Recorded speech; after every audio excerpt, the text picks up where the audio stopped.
Good morning, church. If you would, pray with me. Dear Heavenly Father, I come before you now to ask you, be with us, Lord, help us, guide us. Lord, let us always treat others with respect as you've treated us, and let us always be more like you in everything we do. In your Son's name I pray. Amen. We'll be picking back up in Matthew. We left off on the Beatitudes. We'll just kind of go from there. So it's still the same sermon. I'm going to go ahead and point that out. It's not I think it's Matthew 6. I had it marked.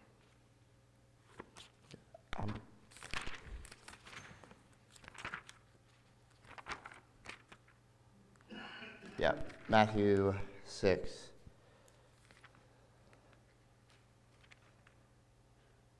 Actually, let's go back just a little bit more. Matthew 5:13. Sorry about that. I accidentally pulled out my bookmark. Matthew 5:13. So last time I was here, I spent some time and we talked about how the Beatitudes isn't just a list of, random stuff that they just threw in there. It actually meant something. It shows the path from spirit destitute down through to baptism, and then it shows what you're supposed to be after. Okay? If Jesus talked in parables, it only makes sense that a lot of his sermons probably weren't just, point blank kind of a sermon, right? He would make you work for it. All right, 13. You are the salt of the earth, and if salt loses its flavor, how can it be made salty again?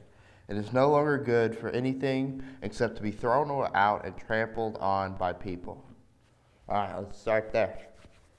You are the salt of the earth. Idea. Why? We know about salt. Especially during this time. What was salt used for? Season food. Preservation. Reserves. How about water? They would use salt to keep themselves hydrated at this point. All those things are, right on the head. Salt was actually worth its gold at this point.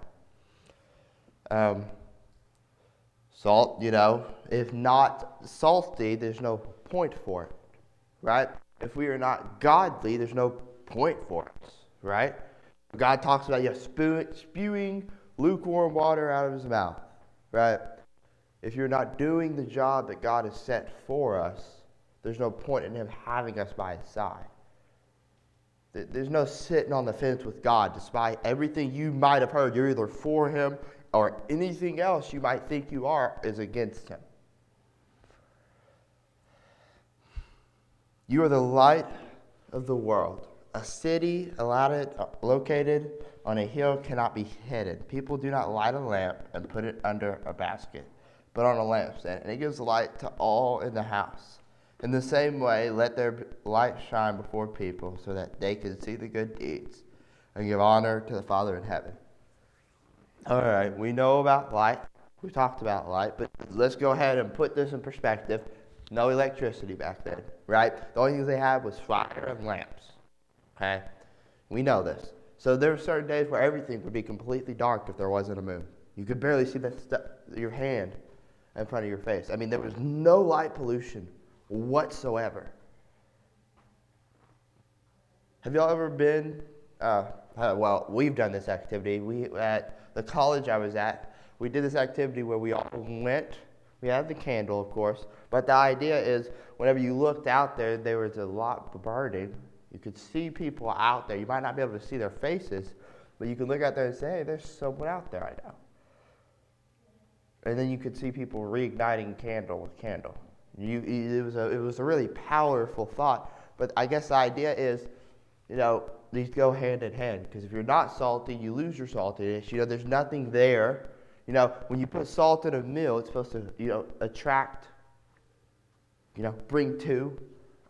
But if you're not salty, Jesus says, okay, I'm going to throw you out. But then you have this, this passage right after this where it talks about light. Right? And we're supposed to be set apart from a different kind of an idea. If I can't look at you in a crowd and see that you're different and unique, if I go into your work and I say, hey, And then I know that guy. Well, he's just the run of the mill. You know what I'm saying? I can't go in there and say, oh, this guy is different. This guy is not like everyone else around him. Jesus says they're going to hate you because they hate me. This comes into play here. All this is, wrapped up nice and tight and, put into a bow. The idea right here is, standing out among everything and anything. Whenever those candles were lit, my eye instantly went to the candle. Nothing else mattered. I could look out there across it and I could see fire. You should be that different. You should be that much contrast between you and the world, because we're supposed to be white with the blood of Christ.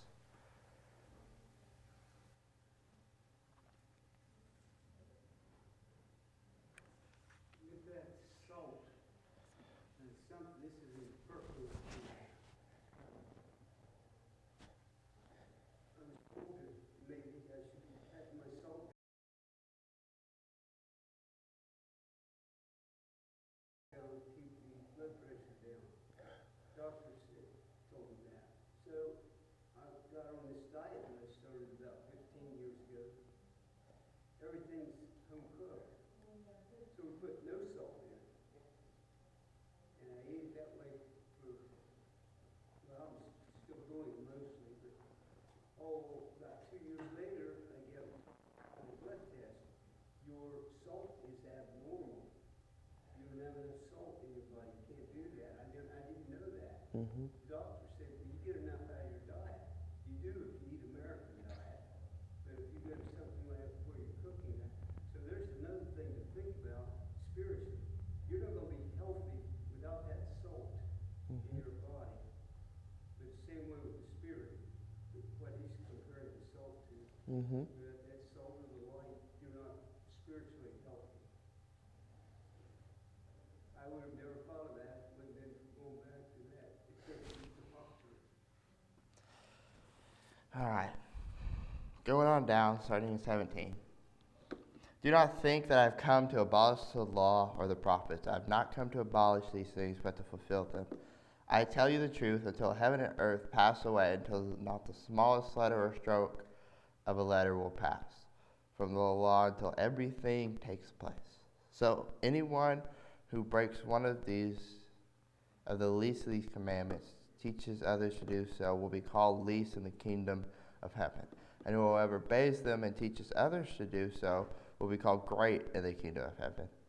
For I tell you, until your righteousness goes beyond that of the experts in the laws and the Pharisees, you will never enter the kingdom of heaven. There's a lot to unpack here. A lot. Let's start with this. Abolish the law. Jesus says, well, I'm not come to abolish the law. I didn't come to make it go away. I came to fulfill it. Right? Throughout, as we've been going through this Matthew, I've been pointing out these different prophecies, right? Matthew's, remember, written to the Jews, so they're more leaning that way. They're trying to prove to the Jews that Jesus is real. So they're using their own history against them, if you want to call it that. They say, this came right out of the Torah. That's the Old Testament. And you know what? It clearly states Jesus is this guy. It fulfills this prophecy. Well, Jesus is also kind of hating on that right now. He says, I will not come to abolish it, but I will come to fulfill it. Two completely different things. Did they really understand what he meant at that point? No. They had no idea what this guy was talking about at this point. But looking back, hindsight's 2020. You can see a lot clearer after 2,000 years of studying it. So anyone who breaks of the least of these commandments and teaches others to do so will be called least in the kingdom of heaven. And whoever obeys and teaches others to do so will be called great in the kingdom of heaven. For I tell you, unless your righteousness goes beyond that of the experts in the law and the Pharisees, you will never enter the kingdom of heaven. Guys, he was just telling us about the Pharisees. Think about it. What were the Pharisees known for doing? Let me read it. So anyone who breaks one of the least of these commandments and teaches others to do so. Think about it. The Pharisees were all big about, putting on a show. Right? And everything absolutely in their power to keep themselves perfect. But as a human, you would do so. It's not logical to be able to think that you would be able to uphold the Old Testament. Too rigorous, too strict, right? It's clearly stated it's not possible. But the Pharisees make themselves seem perfect, justified, and pure. But not only do they do that, they put it on everyone else around them and say, you know what? This is what they meant by this. This is what they meant when they said you can't do this. Fill in the blank. Whatever document, whatever law you want to put in. Put more strictures on it. More problems to add on to the people. And so you get this, this blind leading the blind.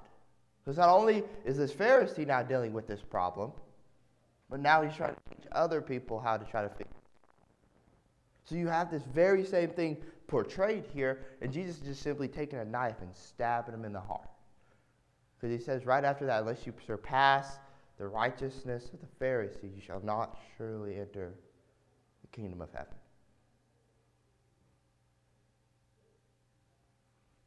All right, 21. You have heard that it was said to the older generation, do not murder. And whoever murders will be subjected to judgment. But I say to you that anyone who is angry with a brother will be subjected to judgment. Whoever insults a brother will be brought before the council, and whoever says fool will be sent to fiery hell. So then, if you bring your gift to the altar, actually, let's stop there, because I want to get into that one separately. As we're going through here, so Jesus makes a slight turn, still tracing back to, what he just said, kind of about the Pharisees, jabbing a knife at them. Jesus is changing the entire community right here and right now. What these very Pharisees have stood their whole lives on, this physical Bible, this physical, you do this, you do this, you do this, you do this, and you do this, you'll be saved, right? A religion, right? Stay away from this, and you can only do this in this structure, okay? It was all about your physical aspect, how far you could go, how long you could be here, what you cannot touch, how much money you're supposed to give. It's a physical world that they were trying to put this God in, right? So I bring this up because as we go through the next little bit, God is saying it doesn't matter so much about the physical as much as the why. Why did this person do this? What's in their brain? Because you can be held accountable for this. And it changes the whole ball game. He's saying that you can be held accountable for anything and everything that goes through your head. And it changed everything.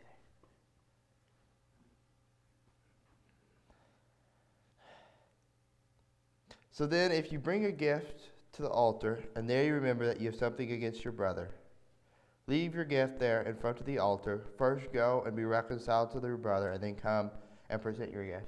There it is again. A mental type of a thing, not a physical. This is the first introduction we have of this.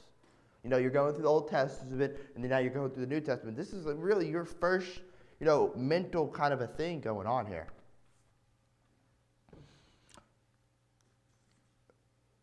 Reach agreement quickly with your accuser while on the way to court, or he may hand you over to the judge, and the judge may turn you over to the warden, and you will be thrown into prison. I tell you the truth, you will never get out of there until you have paid the last penny. Adultery, it's the exact same thing. He says, you've heard that it was said, do not commit adultery, but I say to you, anyone who looks at a woman and desires her, again, it's whatever's in the heart, her has already committed adultery with her in his heart. If your right eye causes you to sin, tear it out and throw it away. It is better to lose one of your members than the whole body be thrown into hell. If your right hand causes you to sin, cut it off and throw it away. It is better to lose one of your members than have your whole body thrown into hell. He wasn't literal about that.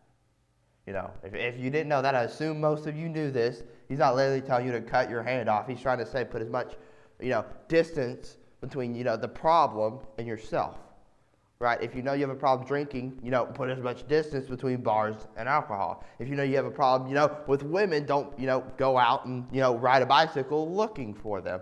Whatever you find, you're going to get. I've spoke on this a couple times, being prepared beforehand, before the actual problems and sins and temptations arrive. Saying, if I get in this situation, I already know what I'm going to do. Right? I know that coworker, I know how she is. And I know this will probably happen if I go on a, weekend getaway. Things like that. Pre-temptations, it's a thing. There are many different ramps that you could go off of before it ever even takes place. And we'll get into that at a different point at another time. But yeah, it comes back to the heart. We're hitting the heart, we're hitting the heart, we're hitting the heart. I mean, Jesus is slamming it, saying, hey, your heart is just as important as whatever you're doing on the outside. He's making that abundantly clear to everybody. I was going to ask this question, really answering what you said there. If you're speaking to someone that's not a Christian yet, or just became a Christian, how would you describe it? Well, it says surpass their righteousness. What's that mean? Is it getting them? Well, what would you go to if you're trying to explain it to a new Christian or somebody that's at least starting to study the righteousness?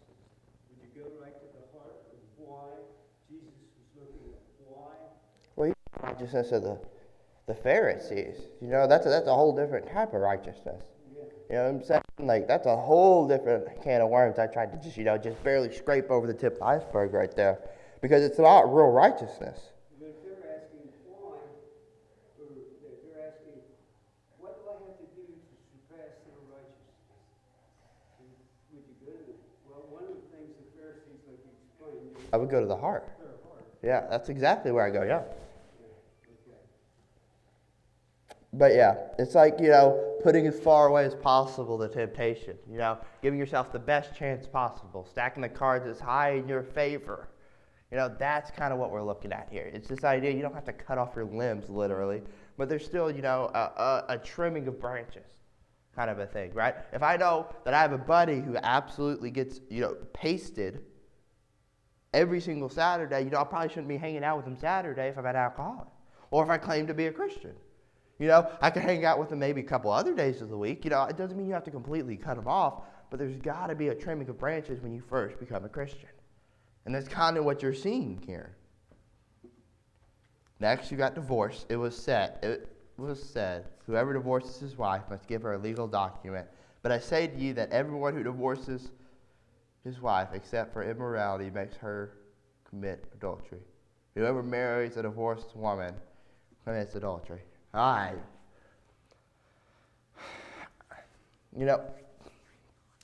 We can get into this if y'all want to. There's a lot of ifs, ands, or buts throughout the Bible that I'll never be able to explain. I'm not going to tell you something I don't know is in the Bible, right? I'm not going to get up here and directly say, this is the way it is, whenever I don't know for a fact this is the way it is. I might get up here and say, hey, this is what I have. This is the information that I'm taking this from. What we know is this. God hates adultery. God hates divorce. God hates anger and murder. But it's specifically, throughout the Bible. I mean, the whole Bible, when looking at divorce, it's not a good thing. It's never pretty. It goes on later. I think it's a different book, maybe Mark. I'm not sure. I'll look into it. But it says that, they would give them God allowed it because their hearts were hard, right? And he specifically says the hearts were hard. Hearts were like stone, to be exact. I don't know. I don't know why God would allow it, but I do know this, that we have a clear indication throughout the Bible that God hates divorce. One man, one woman coming together as one. It's clear as day. I'm not going to tell you I know something I don't know. What I do know is this. God says you can't, before this, again, prodding at the heart, telling them, before I allowed divorce, now I'm not, except for immorality. Again, prodding at the heart. Again, you have heard that it was said to an older generation, do not break an oath, but fulfill your vows to the Lord. But I say to you, do not take oaths at all, not by heaven, because your throne of God. Again, prodding at the heart. It even goes down to verse 37, let your word be yes, yes, or no, no. Pretty much saying don't make vows you can't keep. Don't do it over and over to verify your own inadequacy.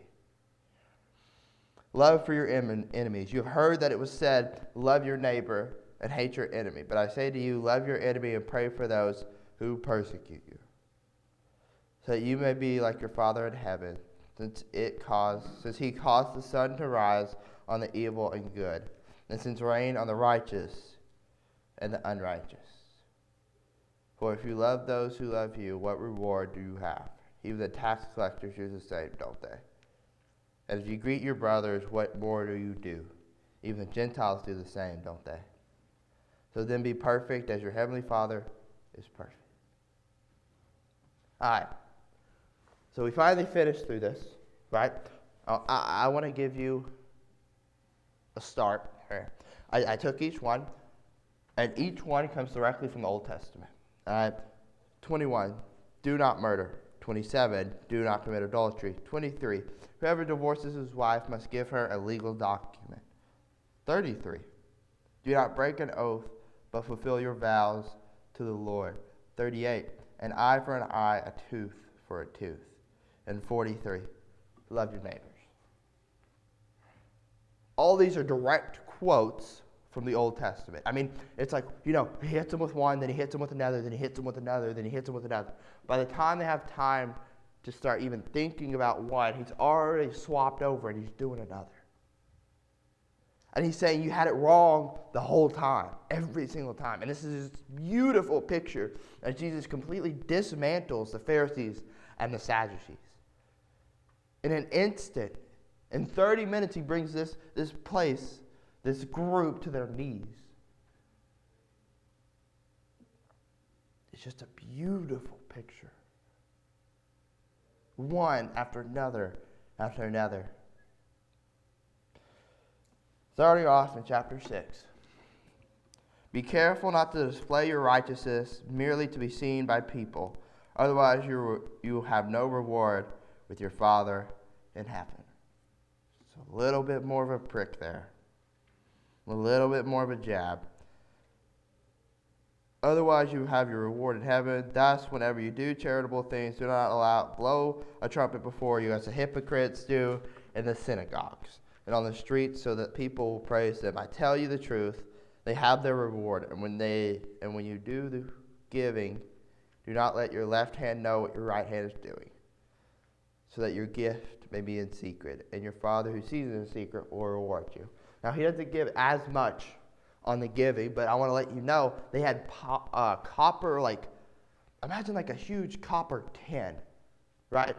That's kind of what they had. They had it was made of metal, and it was like a vase type of a thing. And so they would go in there with metal coins. Remember, they aren't using cash. They're not using anything soft. And they dropped them coins in there, right? And so when they were giving, it sounded. You imagine the sound of whenever people put, 5 coins in there compared to, 150 coins in there. You could tell the difference, right? I mean, it's obvious, It sounds like, a slot machine hitting, All right? Well, I bring this up because I picture this with me. The Pharisees walking in, and each one of them in a line, just dumping money in there, right? And then Jesus says this. It doesn't matter how much you give if you don't do it in secret. He's declaring war on these people. And not only is he declaring war, he's winning.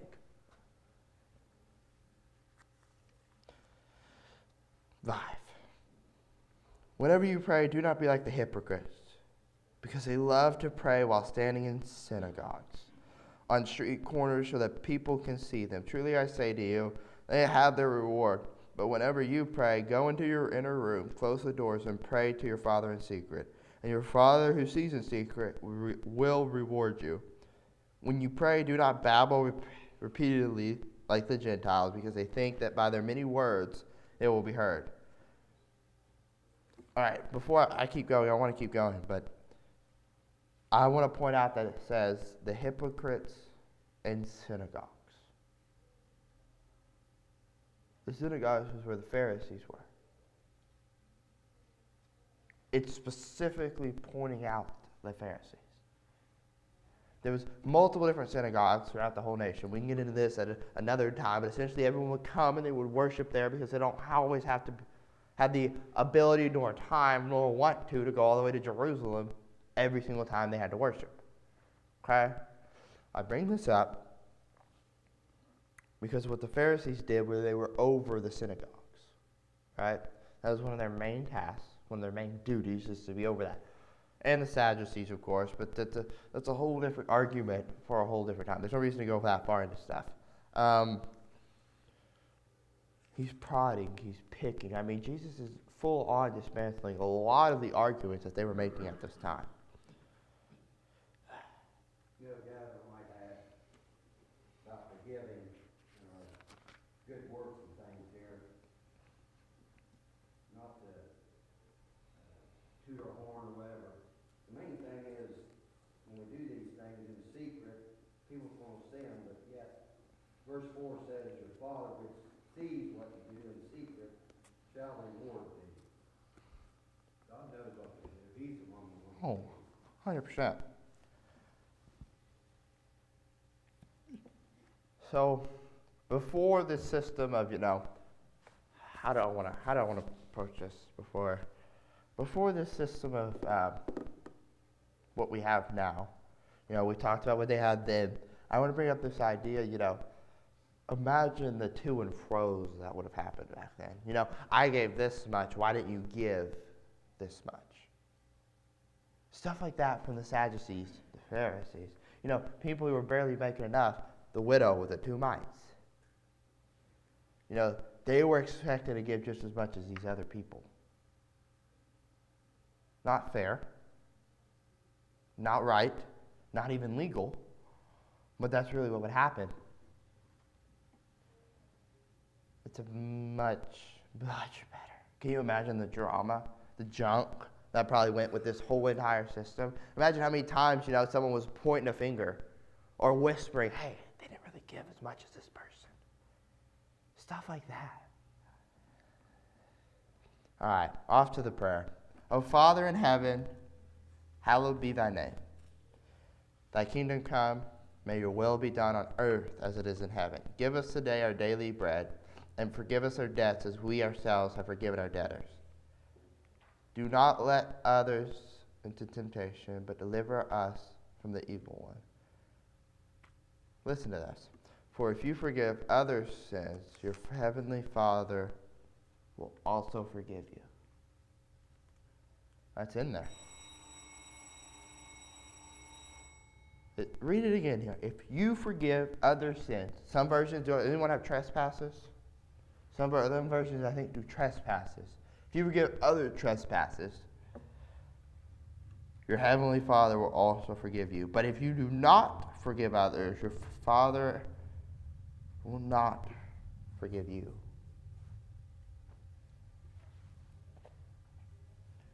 As we look later, as we get later, much later, we'll get into other books, and there's this repetitive theme throughout the letters, not the Gospels, throughout the letters that Paul writes and some of the others of this idea of unity, unity above all else. Because how can I possibly love my brother and sister? How can I possibly love the people around me, care for, sacrifice for, if I won't forgive them, if I don't stand beside them, if I don't hold them tight? And you get this, constant circle in the churches back then where they would do something to divide the church, It would be divided on something. It's always something. And then Paul, Titus, Peter, someone would send up a letter and say, hey, this is what's going on. This is the answer. Why is this going on? And then you just keep reading. And there's always something to do about unity. Coming together. Forgiving a brother.